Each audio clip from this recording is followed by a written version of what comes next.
মুসলমান ভাইরারে আমার,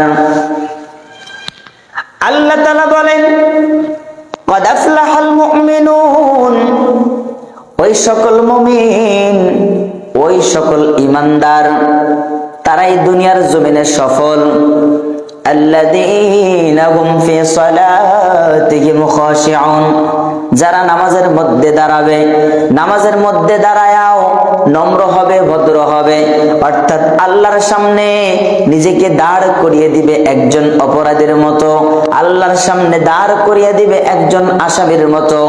আল্লাহর সামনে দাঁড়াবে নম্রভাবে, আল্লাহর সামনে দাঁড়াবে ভদ্রভাবে, আল্লাহর সামনে দাঁড়িয়ে কখনো কঠোরতা অবলম্বন করবে না, দাম্ভিকতা দেখাবে না, মাথাটাকে নুইয়ে দিবে, নুইয়ে দিয়ে আল্লাহর কাছে ডাক দিবে, মালিক আমি জমিনের মধ্যে সবচেয়ে বড় গুনাহগার, আমার মতো গুনাহগার তোমার জমিনের মধ্যে নাই।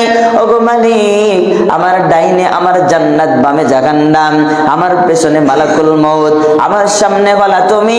এই ভয় নিয়ে যদি কোনো বান্দা নামাজের মুসল্লায় দাঁড়িয়ে যায়, নামাজের মুসল্লায় দাঁড়িয়ে আল্লাহর সন্তুষ্টির জন্য নিয়ত করে নেয়, আল্লাহ বলেন ওই ব্যক্তিটাই হয়ে যায় ঈমানদার, ওই ব্যক্তিটাই হয়ে যায় মুমিন।